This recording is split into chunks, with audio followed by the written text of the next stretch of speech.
आज हम पढ़ने जा रहे हैं आशुतोष राणा द्वारा लिखित पुस्तक राम राज्य। श्री राम का जीवन चरित्र, उनकी कथा हमारे हृदय को बहुत आनंद देने के साथ साथ मन में कई प्रश्नों को भी खड़ा करती है।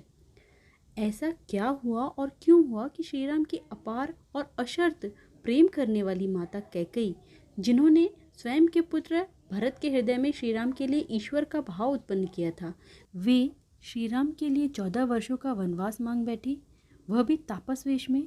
क्या ऐसा हो सकता है कि बुद्धि और सिद्धि की देवी सरस्वती, जिनका सानिध्य अज्ञानी को ज्ञानी, अशिष्ट को शिष्ट, मूक को वाचाल बना देता है, वे ज्ञान की देवी सरस्वती माता कैकेयी की सुमति को दुर्मति में रूपांतरित कर दे? तो चलिए इन सभी प्रश्नों का उत्तर देखते हैं चैप्टर 1 में। चैप्टर 1 को आशुतोष जी ने नाम दिया है कैकेयी। तो चलिए शुरू करते हैं। भरत नंदीग्राम में ही रुक गए थे। उन्होंने अपना निर्णय सुना दिया था कि प्रभु श्री राम के अयोध्या लौटने तक उनकी चरण पादुकाएं ही रघुवंश के सिंहासन पर रखी जाएंगी और स्वयं राजकुमार भरत नगर में रहते हुए भी निर्वासित जीवन जिएगा। निर्वासित मतलब अपने रहने की जगह से निकाला हुआ। अब संपूर्ण प्रजा और राज परिवार को शत्रुघ्न के साथ अयोध्या लौटा दिया गया था। अयोध्या के इतिहास में यह पहला अवसर था जब उसके गौरवशाली सिंहासन पर किसी पुरुष को नहीं बल्कि किसी प्रतीक को प्रतिष्ठित किया गया था। अनाथ हुई अयोध्या अपने इस दुर्भाग्य के लिए महारानी कैकेयी को दोष दे रही थी, जिसने अपनी कुत्सित मतलब नीच, जिसकी निंदा की जाती हो, ऐसी इच्छा की पूर्ति के लिए अयोध्या को कुंठित मतलब लज्जा और संकोच के कारण जो आगे बढ़ने से रुक रहा हो, तो कुंठित करके छोड़ दिया था। 7 भाइयों की इकलौती लाडली बहन कैकेयी, पिता अश्वपति की, जो पक्षियों की भाषा भी समझ लेते थे, प्राणप्रिय बेटी कैकेयी आज अयोध्या के अपने महल में अपमानित, प्रवंचित सी एकाकी खड़ी, मतलब ऐसे खड़ी थी जैसे किसी ने उन्हें ठग लिया हो, धोखा दे दिया हो, धोखा खाई हुई हो। तो खड़ी स्थिर नेत्रों से शिवालय में जलने वाले ज्योति कलश की ज्योति को अपलक देख रही थी कि तभी उनके कानों में अपनी प्रिय दासी दीपशिखा का स्वर सुनाई दिया। महारानी सुमित्रा और राजरानी श्रुति कीर्ति आपके दर्शन करना चाहती हैं। रात्रि के तीसरे प्रहर हमें मालूम है कि 24 घंटे में 3-3 घंटे का एक प्रहर होता है और ऐसे 8 प्रहर होते हैं। तो रात्रि के तीसरे प्रहर में सुमित्रा और शत्रुघ्न की पत्नी श्रुति कीर्ति का अपने महल में आना सुनकर कैकेयी का चित्त पल भर के लिए किसी अनहोनी की आशंका से भर गया, किंतु अगले ही क्षण उसने स्वयं को संयत किया और बिना कुछ कहे अपने महल के स्वागत कक्ष की ओर बढ़ गई। कक्ष में पहुंचकर उसने देखा कि प्रत्येक परिस्थिति में सहज रहने वाली सुमित्रा आज थोड़ी असहज और आशंकित सी है। सुमित्रा ने कैकेयी को आदर सहित प्रणाम किया। राम वनवास के बाद यह पहला अवसर था जब कैकेयी को किसी ने सम्मान दिया था, अन्यथा परिवार हो या प्रजा, चारों ओर से कैकेयी के लिए मात्र धिक्कार के स्वर ही उठ रहे थे। और क्यों न उठे, कैकेयी इस बात को बहुत अच्छे से जानती थी कि कैकेयी का मान, उसका सम्मान, उसका प्राणप्रिय पुत्र राम ही है। इसलिए जब तक राम था तब तक मान था। अब जब राम ही अयोध्या में नहीं है तो मान कहाँ से होगा। कैकेयी ने सुमित्रा के दोनों कंधों को स्नेह से पकड़ लिया। उसके स्पर्श में एक आश्वास था।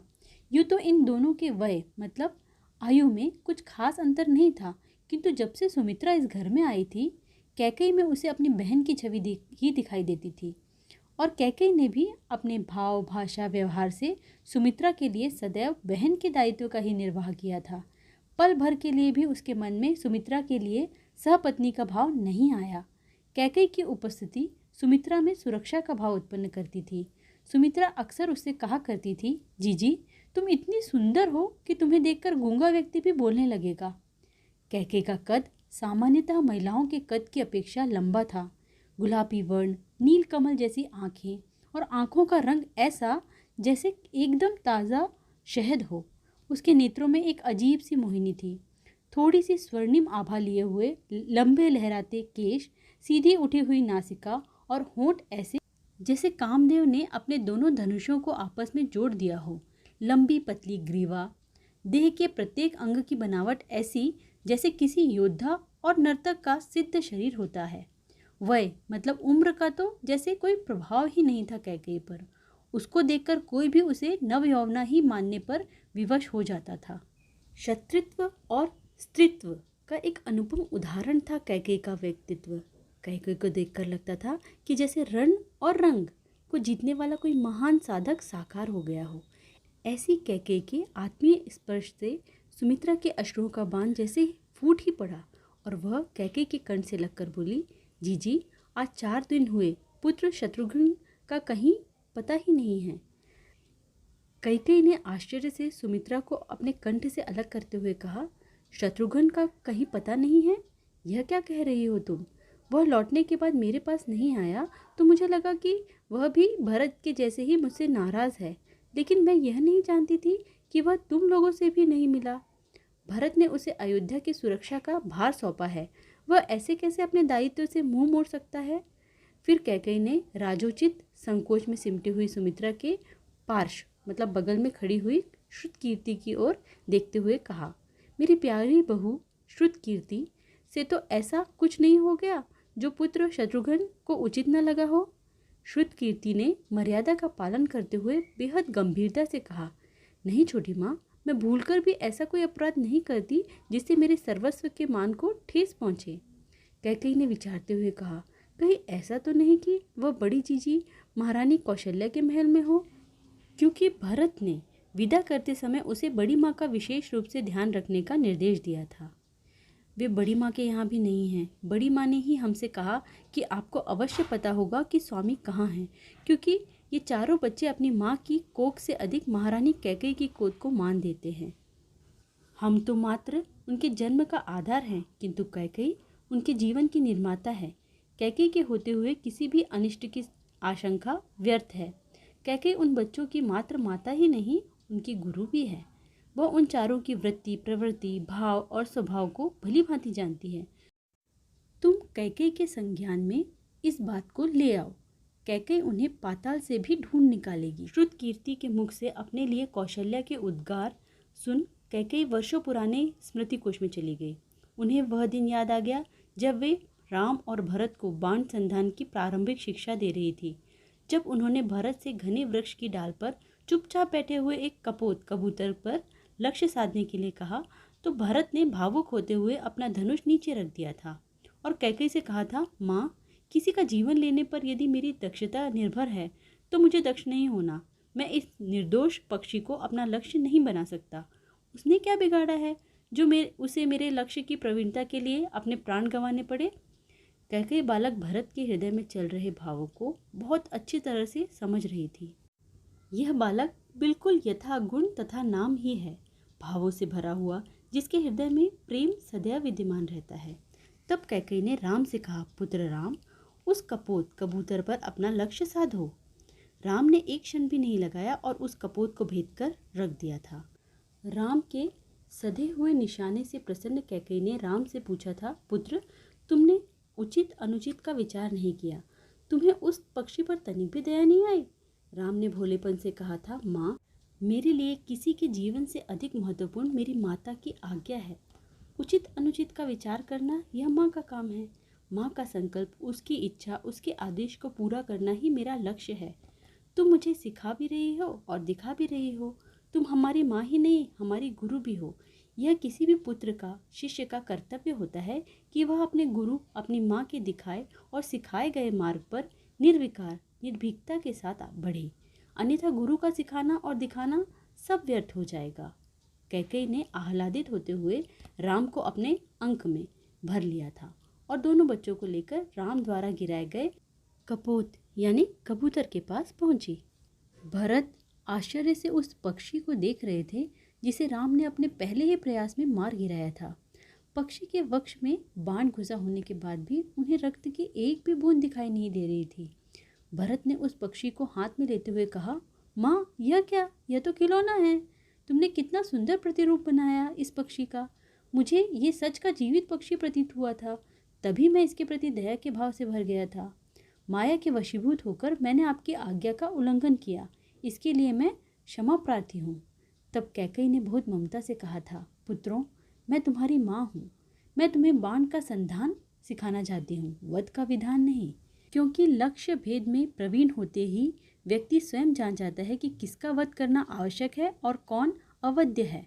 किंतु स्मरण रखो, जो दिखाई देता है आवश्यक नहीं है वह वास्तविकता हो, और यह भी आवश्यक नहीं है कि जो वास्तविकता हो वह तुम्हें दिखाई दे। कुछ जीवन संसार की मृत्यु के कारण होते हैं, तो कुछ मृत्यु संसार के लिए जीवनदायिनी होती है। तब भरत ने बहुत स्नेह प्रेम से पूछा था, माँ, तुम्हारे इस कथन का अर्थ समझ नहीं आया। हमें कैसे पता चलेगा कि इस जीवन के पीछे मृत्यु है या इस मृत्यु में जीवन छिपा हुआ है? वृक्ष के नीचे शिला पर बैठी हुई कैकेयी ने एक अन्वेषक मतलब खोजी दृष्टि राम और भरत पर डाली। उन्होंने देखा कि दोनों बच्चे धरती पर बैठे हुए बहुत धैर्य से उत्तर की प्रतीक्षा कर रहे हैं। धैर्य विश्वासी चित्त का प्रमाण होता है और अधीरता अविश्वासी चित्त की चेतना। कैकेयी को आनंद मिला कि उसके बच्चे विश्वासी चित्त के हैं। उन्होंने बताया, असार में से सार को ढूंढना और सार में से असार को अलग कर देना ही संसार है। असार में सार देखना प्रेम दृष्टि है, तो सार में से असार को अलग करना ज्ञान दृष्टि है। पुत्र भरत, तुम्हारा चित्त प्रेमी का चित्त है, क्योंकि तुम्हें मृण्मय भी चिन्मय दिखाई देता है। और पुत्र राम, तुम्हारा चित्त ज्ञानी का चित्त है, क्योंकि तुम चिन्मय में छिपे मृण्मय को स्पष्ट देख लेते हो। यहाँ मृण्मय का मतलब है मिट्टी का बना हुआ और चिन्मय का मतलब है पूर्ण ज्ञानमय। राम ने उत्सुकता से पूछा, माँ, प्रेम और ज्ञान में क्या अंतर होता है? वही अंतर होता है पुत्र, जो कली और पुष्प में होता है। अविकसित ज्ञान प्रेम कहलाता है और पूर्ण विकसित प्रेम ज्ञान कहलाता है। हर सद्गृहस्थ अपने जीवन में ज्ञान, वैराग्य, भक्ति और शक्ति चाहता है, क्योंकि संतान माता पिता की प्रवृत्ति और निवृत्ति का आधार होती है। इसलिए वह अपनी संतानों के नाम उनमें व्याप्त गुणों के आधार पर रखते हैं। तुम्हारी तीनों माताओं और महाराज दशरथ को इस बात की प्रसन्नता है कि हमारे सभी पुत्र यथा नाम तथा गुण हैं। भरत, राम तुम सभी भाइयों में श्रेष्ठ है। वह ज्ञान स्वरूप है, क्योंकि उसमें शक्ति, भक्ति, वैराग्य सभी के सुसंचालन की क्षमता है। इसलिए तुम सभी सदैव राम के मार्ग पर उसके अनुसार उसे धारण करते हुए चलना, क्योंकि वह ज्ञान ही होता है जो हमारी प्रवृत्तियों का सदुपयोग करते हुए हमारी निवृत्ति का हेतु होता है। तभी कैकेयी को अपने कानों में सुमित्रा के शब्द सुनाई दिए और वो अपनी यादों से बाहर आ गई। वे कह रही थी, सुमित्रा कह रही थी कि जीजी, परमात्मा ने महाराज दशरथ और हम सबके भाग्य में संतान सुख नहीं लिखा था, किंतु महाराज दशरथ ने अपनी धर्मपरायणता से परमात्मा को विवश किया कि वह अपना विधान बदलते हुए हमें पुत्र सुख प्रदान करे। हम तीनों के बीच इन चारों पुत्रों को प्राप्त कर महाराज हर्षातिरेक मतलब बहुत प्रसन्नता में कहते रहते थे कि देखो धर्म में कितनी शक्ति होती है। धर्मनिष्ठ व्यक्ति की इच्छा पूर्ति के लिए परमात्मा को भी अपना विधान बदलना पड़ता है। लेकिन देखिए, ईश्वर की लीला बड़ी विचित्र है। उसने हमें पुत्र तो दिए, किंतु संतान का सुख नहीं दिया। पुत्रों को देकर भक्त का मान भी रख लिया और सुख न देकर अपने विधान की भी रक्षा कर ली। सुमित्रा भावावेश में रोती हुई बोली, जीजी, इससे बड़ा दुर्भाग्य और क्या होगा कि हम 4 पुत्रों की माता होते हुए भी निपुति सा जीवन जी रही हैं। सब कुछ नष्ट हो गया जीजी। कैकेयी ने सुमित्रा के मुख को अपने दोनों हाथों से पकड़ते हुए उनके नेत्रों में झांकते हुए कहा, संतान के रुष्ट होने और उसके नष्ट हो जाने में बहुत अंतर होता है सुमित्रे। मैं विश्वासपूर्वक कह रही हूँ कि शत्रुघ्न मात्र रुष्ट है, गुस्सा है, क्योंकि जब भी ये बच्चे मुझसे रुष्ट होते थे या इन्हें मुझे प्रताड़ित करना होता था अथवा इनको अपनी कोई बात मुझसे मनवानी होती थी, तब ये चारों मेरी आंखों के आगे से ओझल हो जाते थे। मुझे कष्ट देने के लिए यह इनका प्रिय खेल था और मैं भी जब तक इनको ढूंढकर अपने सम्मुख न कर लेती मुझे चैन नहीं मिलता था। शत्रुघ्न वही खेल मुझसे खेल रहा है।